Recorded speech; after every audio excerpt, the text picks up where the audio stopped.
Hello, beautiful people, and welcome back to the channel. Let me ask you something. When was the last time you failed at something? I mean, really, truly messed up. Maybe it was a project at work, a new skill you were trying to learn, or even a relationship. How did it feel? For most of us, failure feels like a final judgment, a big, red stamp that says, "Not good enough." We get this sinking feeling in our stomachs, our confidence plummets, and we start to believe that maybe we just don't have what it takes. But what if I told you that this entire perspective on failure is wrong?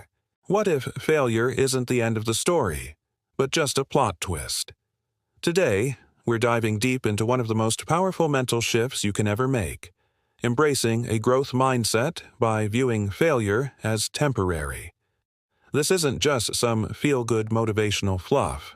It's a scientifically backed concept that can fundamentally change how you approach challenges, learn new things, and ultimately achieve success in any area of your life.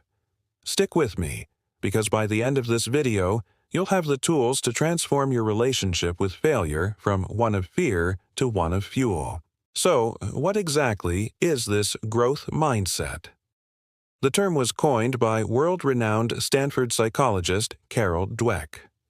After decades of research, she discovered that people generally hold one of two core beliefs about their abilities. The first is the fixed mindset. People with a fixed mindset believe their intelligence, talents, and qualities are static, unchangeable traits. You're either born smart or you're not. You're either a natural artist or you'll never be good at drawing. When someone with a fixed mindset fails, they see it as a direct reflection of their limited abilities. They think, "I failed because I'm just not smart enough." This leads them to avoid challenges, give up easily, and feel threatened by the success of others. It's a very limiting and defensive way to live. On the other side of the spectrum is the growth mindset. People with a growth mindset believe that their abilities can be developed through dedication, effort, and learning. They understand that the brain is like a muscle. The more you use it, the stronger it gets. They don't see their intelligence as a fixed number, but as a starting point for growth. When someone with a growth mindset fails, their reaction is completely different. They see it not as a verdict on their worth, but as valuable feedback. They think, "Okay, that approach didn't work. What can I learn from this? How can I do it better next time?" They embrace challenges, persist through setbacks, and find inspiration in the success of others. Failure, for them, isn't a dead end. It's a detour that provides crucial information for the journey ahead. It's a sign that they are pushing their boundaries and learning something new. Think about the most successful people you admire, whether they're athletes, entrepreneurs, or artists. Do you think they got to where they are without ever failing? Absolutely not. Michael Jordan was cut from his high school basketball team. J.K. Rowling's manuscript for Harry Potter was rejected by 12 different publishers. Walt Disney was fired from a newspaper for lacking imagination. The key difference is that they didn't let those failures define them. They didn't conclude, "Well, I guess I'm just not cut out for this." Instead, they saw failure as a temporary state, a stepping stone. They used the feedback from their rejections and setbacks to improve, to refine their craft, and to try again with more wisdom and resilience. They all had a profound growth mindset. This is the heart of the matter. Failure is an event, not a person. It's a data point, not a destination. When you fail, it simply means that a particular strategy or approach didn't yield the desired result. At that time, it's temporary. The moment you internalize this, you liberate yourself from the fear that so often holds us back. Fear of looking stupid, fear of not being good enough, fear of rejection. This fear is the enemy of progress. It keeps us in our comfort zones, preventing us from taking the very risks that are necessary for growth and innovation. So, how do we actually cultivate this growth mindset and start seeing failure as our ally? It's a process, but it starts with simple, actionable steps. First, change your language. This is incredibly powerful. Instead of saying, "I can't do this," try saying, "I can't do this yet." That one little word, "yet," is a game changer. It implies that ability is not fixed and that with time and effort, you can and will improve. Instead of saying, "I failed," try saying, "I learned that this method doesn't work." Reframe it as a learning experience. You're not a failure. You're a scientist running an experiment, and you just gathered some very important data. Second, focus on the process, not just the outcome. In a fixed mindset, all that matters is the final grade, the win, or the finished product. In a growth mindset, the effort, the strategies you try, and the lessons you learn along the way are just as important, if not more so. So, celebrate your effort. Praise yourself for your persistence when things get tough.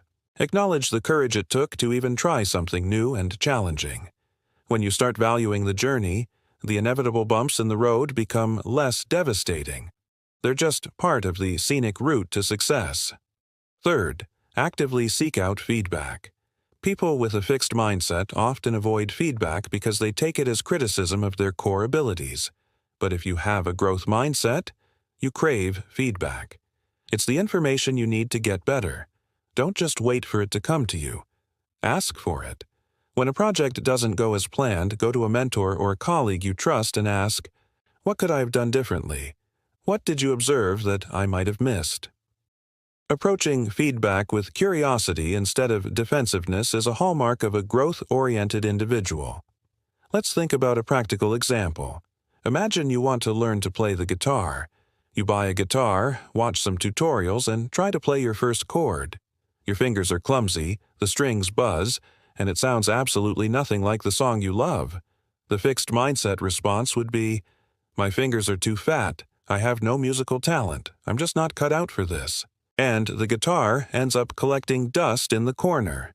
The growth mindset response is, "Wow, this is harder than I thought. My fingers aren't used to these positions yet. I need to practice building up my finger strength and coordination. Let me try that F chord again, but this time I'll press down a little harder." You see the difference? It's not about innate talent. It's about practice, strategy, and persistence. The failure to play the chord perfectly on the first try is not a final verdict, but a temporary problem to be solved. This applies to everything. Starting a business? Your first product might not sell. That's not a sign you're a bad entrepreneur. It's feedback from the market that you need to adjust your product or your marketing. Trying to get fit? You might miss a week at the gym. That doesn't mean your fitness journey is over. It means you had a busy week, and now it's time to get back on track. Failure is only permanent if you let it be.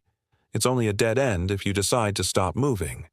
The truth is, the most profound growth happens right on the edge of our abilities, in that uncomfortable space where we're struggling and making mistakes. That struggle isn't a sign of weakness.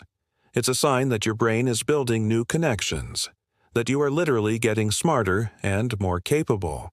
So, the next time you face a setback, I want you to pause, take a deep breath, and instead of letting that old, familiar voice of self-doubt take over, I want you to ask yourself 3 simple questions. 1. What did I learn from this? 2. What can I try differently next time? And 3. How did this experience make me stronger?